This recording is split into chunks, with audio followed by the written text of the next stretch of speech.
Hello, everyone. I am here, but from afar. I'm in my very home this evening recording this lecture to you on liturgical clothing as art. This is a joint lecture between myself and Carolyn. We're really excited to offer it together. So we want to look at liturgical clothing and particularly vestments as art. And for a moment, let's just pause. You'll have a discussion relative to this question. And I want to sort of have a discussion around Eric Peterson's A Theology of Dress. Eric Peterson argues that dress is a matter of metaphysics more than morals. What does he mean? And how is this connected to baptism? So let's take some time to discuss this. Carolyn will lead a discussion. We'll pause this video right now, so we'll continue along with this.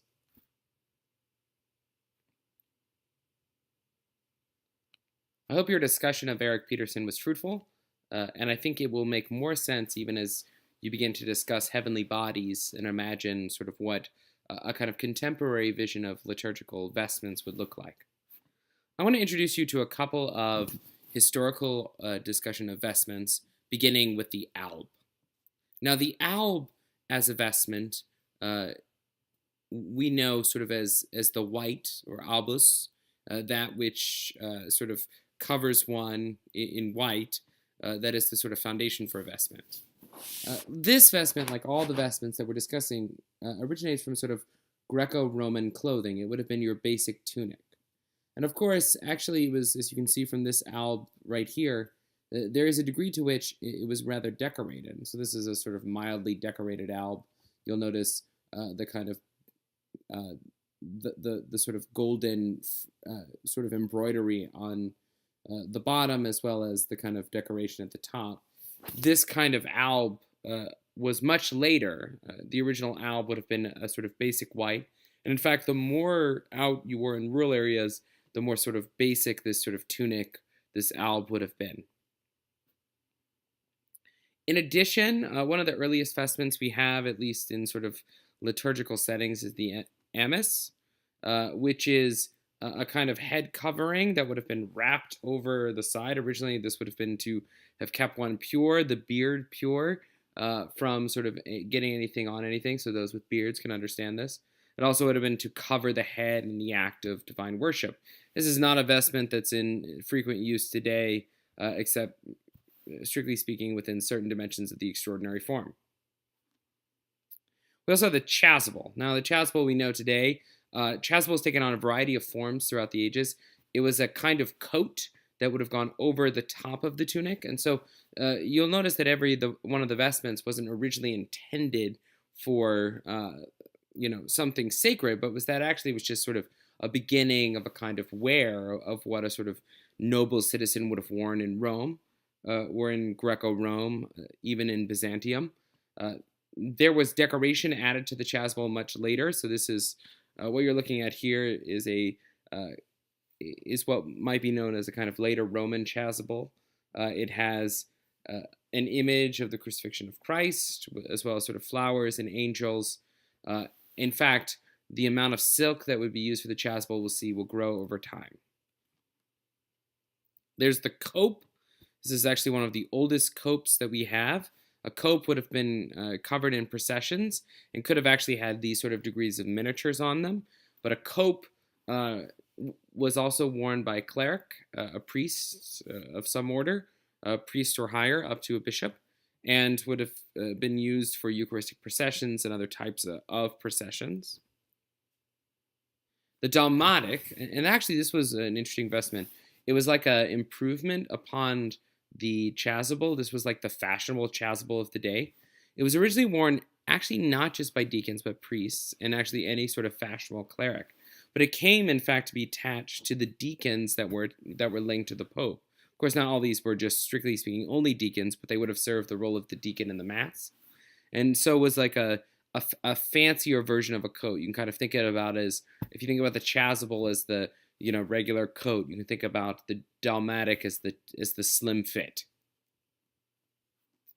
And of course, the stole. And the stole actually was a sign of original office, but itself became to be decorated with certain degrees of images and colors, and was actually linked to it was linked to the office of eventually the priest, although the deacon would wear it, of course, over, in a kind of sash form over his side. The stole was essential. A note before we proceed much further about liturgical colors. Almost any religious education program begins by noting green as ordinary time, etc. This is actually not the case as sort of we develop earliest in the church. Early in the church, sort of colors would have been, we'll see, quite varied. You have a number of times in which colors are defined. Green is ordinary time. Purple is rather late because purple would have been linked to emperor, sort of very expensive fabric, and so you actually don't have it attached to Lent or Advent until rather late. You have white, as white as you could get something. You have black, and these colors come to be sort of defined as the colors as well as red, although they're defined in various ways. You'll actually find one of the chasubles that would have been worn in the in one setting in medieval Catholicism would have been that of straw. They would have actually used a straw chasuble on the Feast of the Nativity. So colors, it took a long time to get colors right. In fact, even in the Baroque era, as we'll see, colors would have been a kind of up for grabs. Early Christians were somewhat suspicious of overly complex vestments. But it's also the case that we don't actually have a good deal of sort of early Christian vestments as a whole. Most of our knowledge of early Christians' vestments would have come from these mosaics. Here's a mosaic from around 600. You'll notice St. Maximanius, who is wearing, he's a bishop, and would have been wearing what would have been a considered sort of basic level garb appropriate to liturgical presiding. He has a cross in his hand, as well as what's a kind of chasuble, an alb, some sort of decorated shoes, but it should be noticed that his shoes are not, the entourage are not themselves clerics, except perhaps the man right here who serves as a deacon and the man holding the incense. But you'll notice that the shoes are not sort of as remarkable as the emperor's shoes here. And he has the pallium, or this would have been worn by any sort of bishop who had kind of metropolitan authority. So there's a kind of degree of simplicity to the vestments. You find a kind of basic brownish, goldish image to the vestments. This is not a sort of excessive sort of vestments. And in fact, this was emphasized early in the church. In fact, the real problem early in the church wasn't excessive vestments, but vestments that were treated as very poor quality. So while in metropolitan areas, Constantinople, Jerusalem, we have really great vestments that are pertained. In rural areas, it's obviously evident that some of the secular clerics are wearing whatever, and that they're wearing whatever whenever. And so some of the earliest sort of arguments in the early Christianity is to make sure that one has sufficient vestments, an alb that's in decent shape, a chasuble that is in decent shape. And there's actually an emphasis on not blinging these out. There was like fashionable trends, like cutting sides in the chasuble so that it was looked more fashionable. And this was often occurred in canon law. It was argued that this shouldn't happen.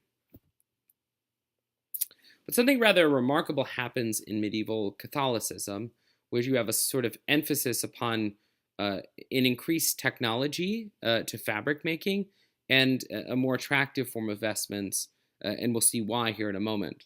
Here's a conical chasuble, so it would have been shaped like a cone, somewhat difficult because you would have put your head through it and functionally been able to move in any way, shape, or form with ease. You would have had to have someone help you with your sleeves. But some of these earliest kind of chasubles, as they would go into early Franco sort of, areas, sort of as Christianity moves north, would have featured simply animals. Here's an image of an eagle, of course, perhaps linked to the Gospel of John, but also linked to sort of royalty and a kind of prestige. This is a fabric, a silk that would have been well made roughly around the 12th century.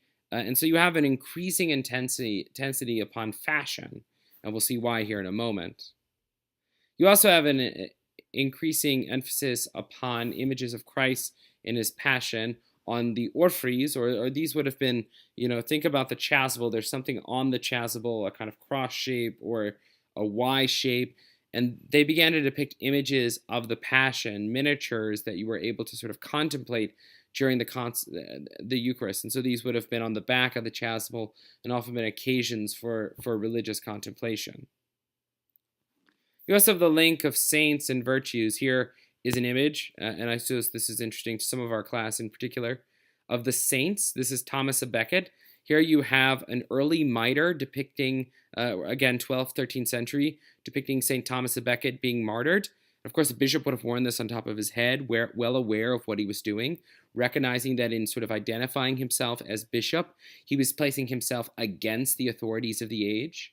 And you still actually have St. Thomas à Becket's chasuble here. This is a kind of, this would have been as close as you would have gotten to black purple, right? Like, notice that it's not super purple. Super purple would have been extravagance. And so there's a degree of simplicity even to this chasuble that you've noticed. But it comes to be linked at the image of dress and virtue. Of course, this shouldn't be surprising based upon what we read in Peterson. So I want to look a little bit at where this comes about and where the emphasis is. I will look at this work by Durandus. Here I have a kind of rough and ready English translation. There's a better English translation available, but this one is right online. So let's take a look at it.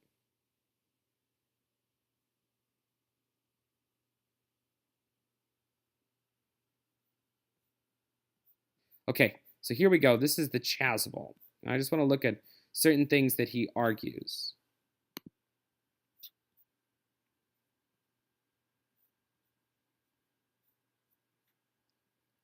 So you have increasing allegorical exegesis around the liturgy. Durandus is gathering these up, not just William Durandus is gathering these up 1237 to 1296. This would have been well known. He's not just gathering these up, I should say, from himself. He's not just sitting down and thinking of these things. He's drawing from various canonical writings, rubrics. He's considered one of the first or sort of most remarkable liturgists of the age, having a real sense of what's going on at the time. So what he's writing is a kind of allegorical interpretation or an understanding of what happens when the priest puts on the vestment. Lastly, over all the vestments, the priest putteth on the chasuble, which is being interpreted a little cottage, which is hilarious. It is called by the Greeks the planet from plain, a wandering, for that its border wandereth wide as it is raised over the arms, signifying charity, without which the priest is as a sounding brass or as a tinkling cymbal. So note that the goal is to put on the vestment and to assume a certain virtue, a certain attitude, in this case, the attitude or virtue of charity. For as charity covereth the multitude of sins, and containeth all the commandment of the laws and the prophets, and is called by the apostle the fulfilling of the law, so also this vestment wandereth over all, and doth enclose and contain all other vestments within itself. So the chasuble becomes this total image of charity. The priest is putting on the totality of charity, of love, in putting upon oneself the chasuble. And then you have a sort of description of charity and the manner in which the chasuble is to sort of be put on. Of charity the apostle saith, yet show I unto you a more excellent way.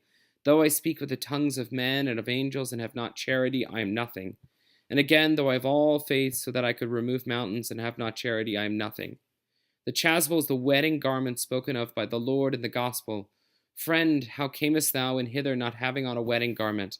Without this the priest may never discharge his office, for it beseemeth him ever to abide in the bond of charity.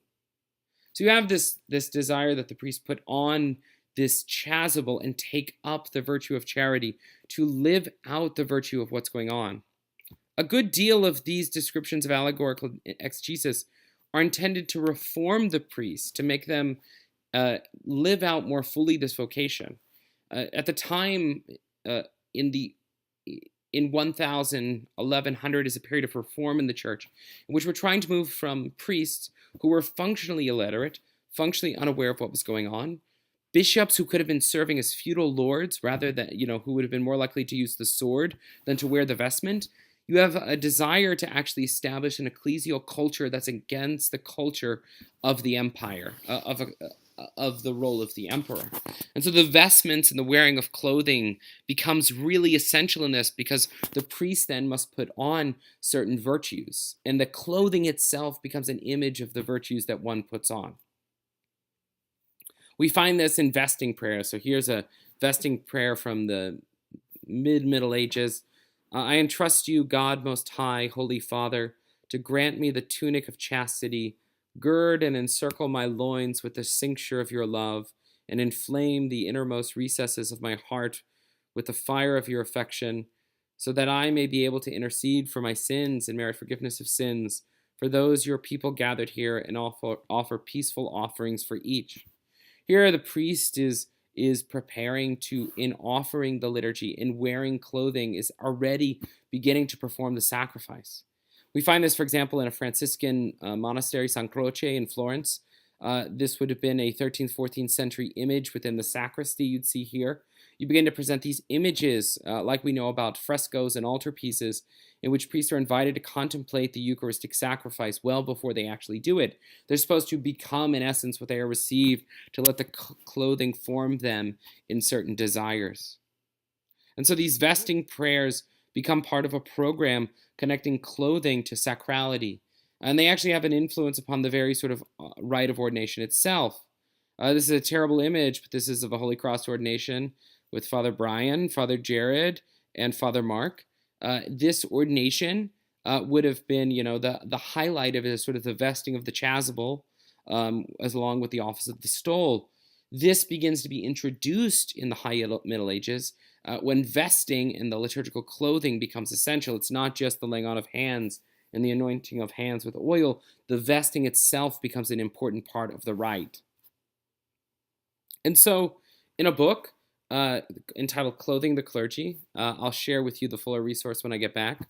But you have a kind of development of medieval vestments as a link between theological exegesis, liturgical development, and a sense of real desire to form the clerics to offer a sacrifice properly. This exegesis emerged out of attempts to reform the secular clergy, that is, the clergy not who are just secular in our understanding of the term, but who are functionally diocesan clergy. And it used allegorical interpretation of elements of clerical liturgical attire to promote virtues reformers wanted clerics to cultivate: chastity, wisdom, justice, and charity. The symbolic readings of clerical vestments were widely disseminated in the commentaries used to train the clergy. The response to these strategies were highly creative.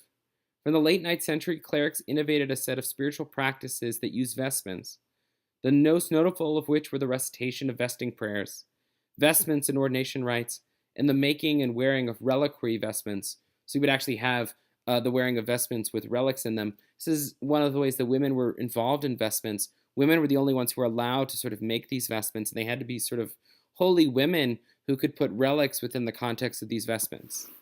These active physical practices connected the cultivation of clerical virtues with the new ornate style of vestments, their versions of the richly colored, embroidered, golden attired that God had decreed for Aaron and his sons.